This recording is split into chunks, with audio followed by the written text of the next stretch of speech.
Okay, if you have a Bible, Matthew chapter 5. That's where we're going to go.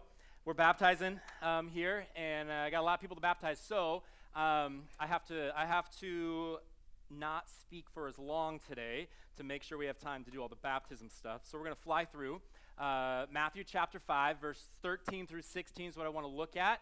And I was wrestling just in my own head with what I wanted to say today. What I wanted to talk on. We're going to start a new sermon series next week that'll take us through the summer. I'm excited for, but what to do in this Sunday, two things going on. One, we have baptisms, and I wanted to speak in such a way that kind of lead into us baptizing people. And then secondly, I know this, in this service especially, we have college students, some of which this will be the last time I ever get to preach to you as you graduate and go off to other places. And so I was just wrestling with what could I say to a church as we baptize. What could I say to a group of people who may never worship with us again here in this setting at Redemption Church? And that's good, by the way. It's good to graduate and to go and to find new churches and places to serve. But what could I say? And as I wrestled through it, I settled into Matthew chapter 5, verse 13 through 16. And this falls in like the first part of what we call the Sermon on the Mount. Jesus gave a sermon on a mountaintop. Everyone's listening. And I just wanted to pull out of that sermon this one little section. It's pretty well known. If you've grown up in church, you know these verses. If this is your first time at church, this might be new, but there's a lot of really good stuff here. So let me read it to you, and then I'll talk about it. Verse 13 says this. This is Jesus speaking. "You are the salt of the earth, but if salt has lost its taste, how shall its saltiness be restored? It is no longer good for anything except to be thrown out and trampled under people's feet." Verse 14, "You are the light of the world. A city set on a hill cannot be hidden. Nor do people light a lamp and put it under a basket, but on a stand, and it gives light to all in the house. In the same way, let your light shine before others so that they may see your good works and give glory to your Father who is in heaven."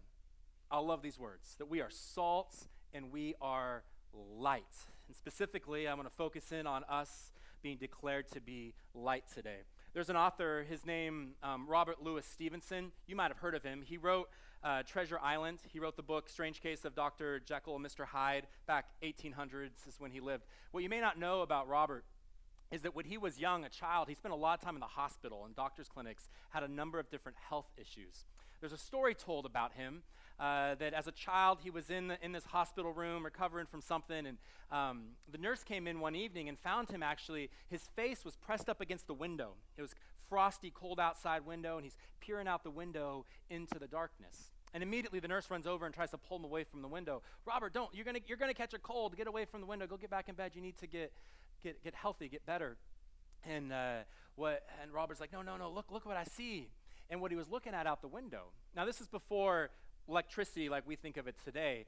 And so there was what was called a lamp lighter that was going down the street there, literally lighting lamps down the street to light up in the road there that led into the hospital. And Robert would say, "Hey, nurse, look at this. And as he points out the window, he said this, "There's a man poking a hole in the darkness." There's a man poking a hole in the darkness with each light that he lit. What you're going to see today as we look at Matthew chapter 5 here is there's a call on us actually as believers. It's actually part of our identity that we would poke a hole in the darkness, that we would be light poking a hole in a dark world. So the question that I think we have to ask ourselves is this: is my life or is your life poking a hole in the darkness? Am I being light in the place that God has put me? All right, let's go back to verse 13. Let's just walk through these verses. We're going to do it rather rapidly, but let me just kind of pull out a few things for you as we walk through this. Verse 13, it begins by saying this: "You are the salt of the earth." If you're underlining something, underline it. You are the salt. It speaks of your identity. This is who you are. You are salt. And then if we go to verse 14, it says the same thing, underline it. You are the light of the world. So in verse 13 and verse 14, there is something declared about followers of Jesus, something about our purpose and our identity.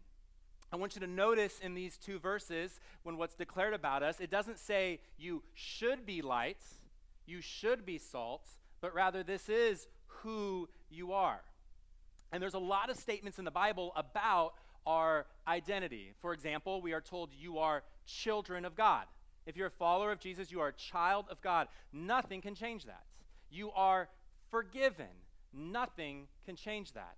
And the same is true here as Jesus speaks. He says, you are salt and you are light. It's an objective truth. It isn't strive to be salt, strive to be light.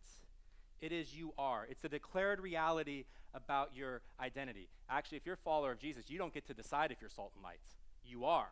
The only choice is how you will use that salt and light. G.K. Chesterton, I love all of his writing, but he said this: we do not want, as the newspapers say, a church that will move with the world. We want a church that will move the world. I love that. That this is what it means to be light, that we are a church, a group of believers, many lights who move the world by the life that we live. Now, let me show you 3 things today that Jesus is teaching us about light and salt here, 3 truths that we can really live in. And this isn't rocket science, okay? We are told we are salt. We are told that we are light. Here's the first thing I want you to catch. You are distinct and influential. This is what it means to be salt and light. You are distinct, you are set apart, and you are influential. Salt and light are distinct from their surroundings, and they are agents of influence in their surroundings. Think about light. We're actually told here light is up on a hillside. It's a city. Imagine a first century traveler coming through the night. There is not street lights. There's not a yellow line going down the middle of the road helping people get to the place where they want to go, need to go. Instead, what they see off in the distance as they're traveling is this city. And there's lights there that would guide their way. In fact, we're told that in the dead of night, that a city even 100 miles away, you could see the glow of that city on the hill. It's very distinct. The light would cut through the darkness. You are distinct, but also you are influential, right? If we have light set up in a room, it's influential. It affects what is going on around it. Salt is influential. It's a preservative. It slows down the decay, like of meat even.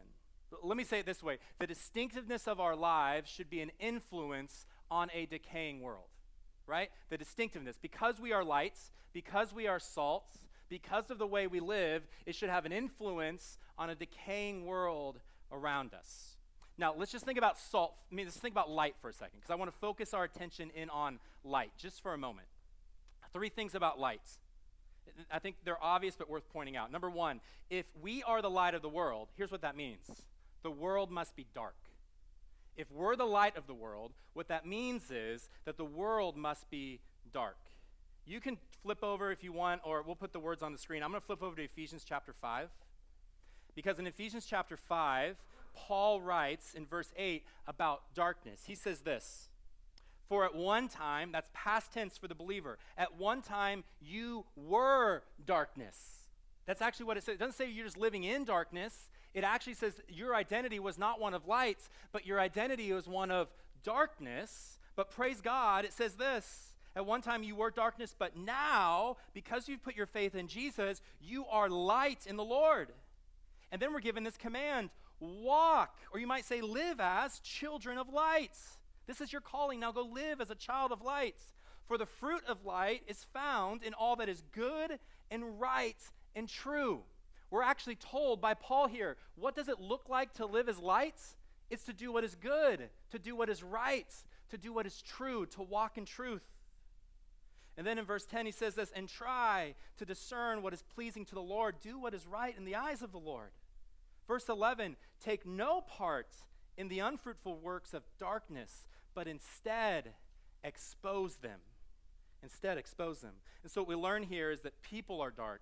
The things people do are dark. We live in a dark world. Just think about society today. Is this not true? You see in the news this week, just this past week up in Salem, the Union Gospel Mission, there's a man who just went on a rampage stabbing a bunch of people. Many people sent to the hospital. Thankfully, no one died, but just incredible amount of darkness. I was thinking about Benton County. I've shared this before, but in 2024, Benton County, the number of people homeless doubled that year, of people who don't have a home. There's a lot of darkness. But there's also a spiritual darkness. It's what the Bible actually calls lostness.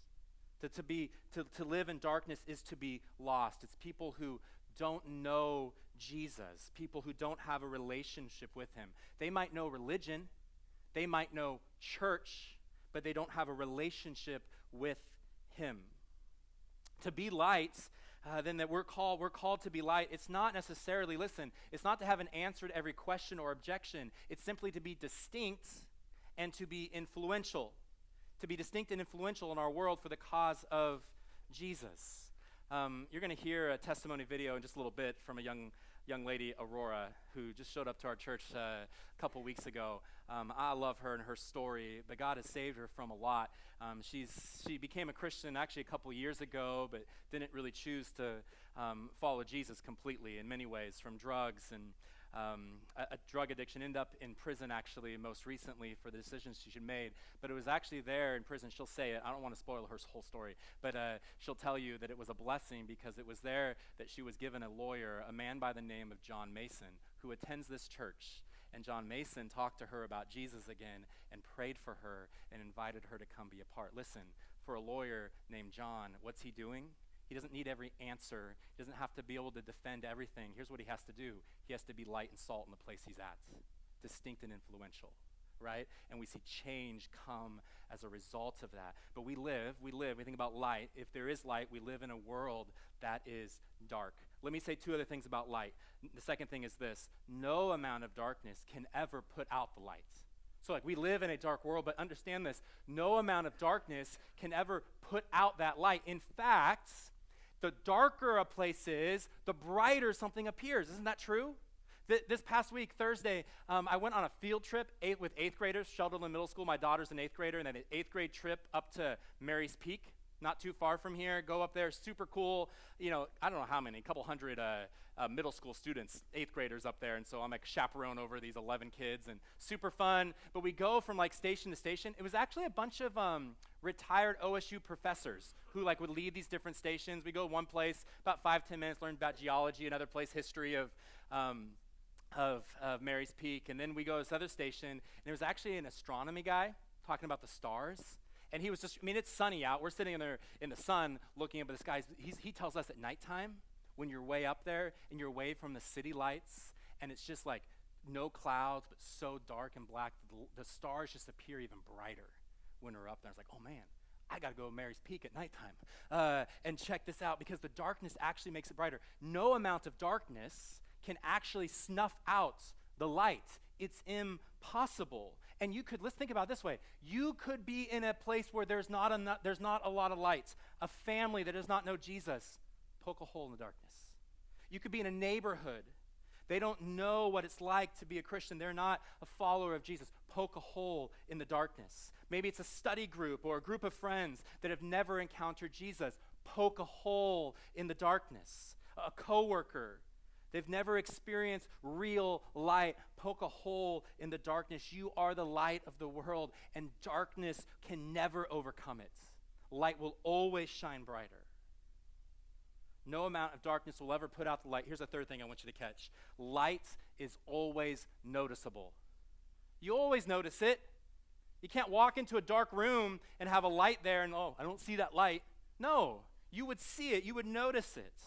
It doesn't really matter where you put it in the room, you're going to see it.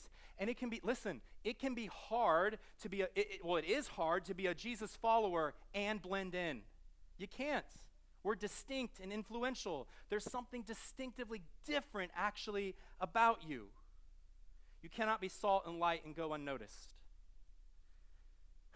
Something's actually gone terribly wrong if people don't look at your life and see something distinctively different about the way that you live. Actually, we're told when light becomes unnoticeable, it's not when the light goes out. That's actually not a possibility. Look at verse 15. Verse 15 tells us, "Nor do people light a lamp and put it under a basket, but on a stand, and it gives light to all in the house." The only way you don't notice the light is actually if you light the candle, and then you take a basket, a bucket, a bowl, and you place it on top of it. The light never actually went out. You just covered it up. You didn't let people see it. You're actually supposed to put the basket there and put the lamp on top of the baskets so it makes light for everyone in the house.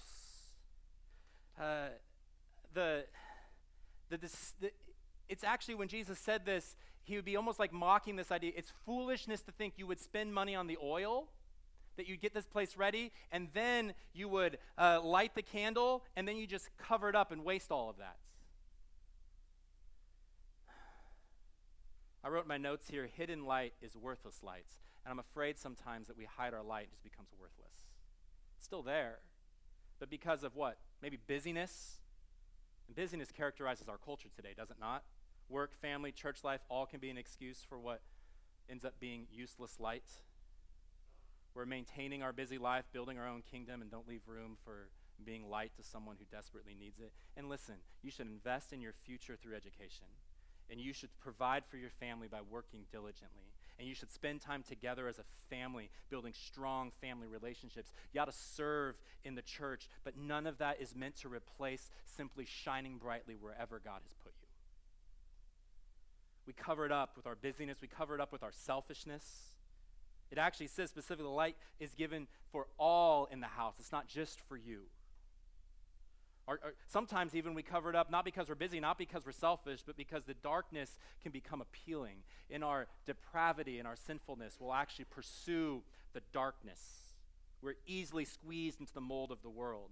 You want to be light, but you find yourself running back to darkness over and over again. Which is why actually we need each other. You don't catch this in your English translation, but verse 13 and 14, when it says you are the salt, you are the light, that word you is actually a plural word. It actually better translated maybe you all. You all are lights. You all are salt. We do this together.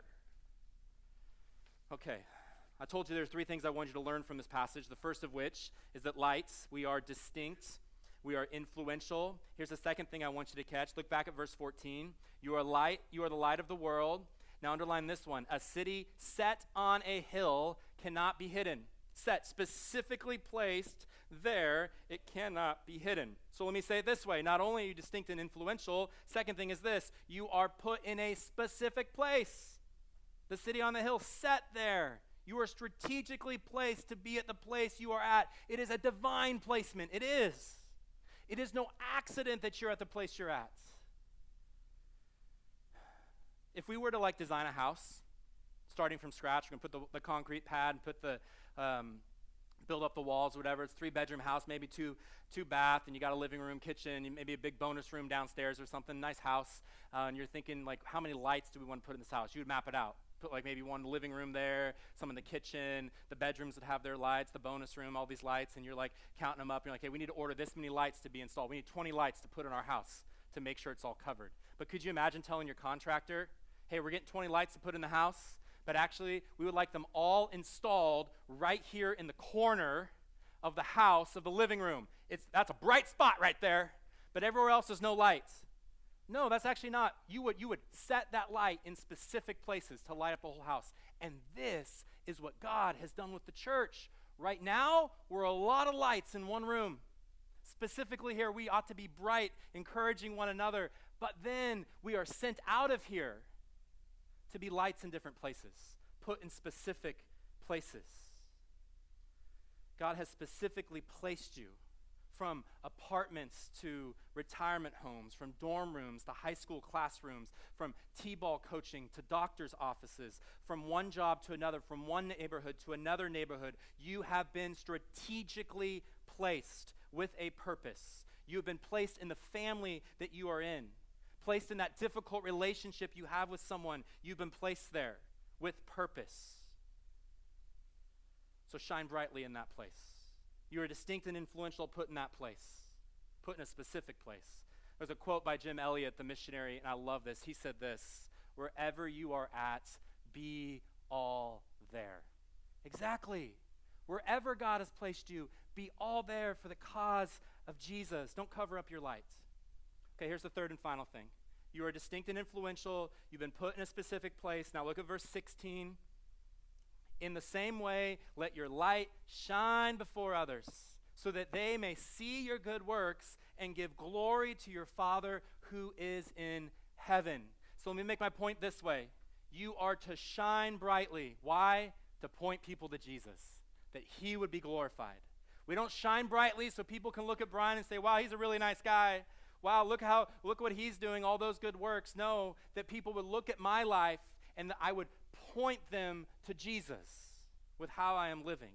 And so really the question that comes out of verse 16 is this: the way that I live, does it cause people to worship Jesus, to worship God? Think about this past week. The conversations you had, the attitudes you had, the behaviors of your life.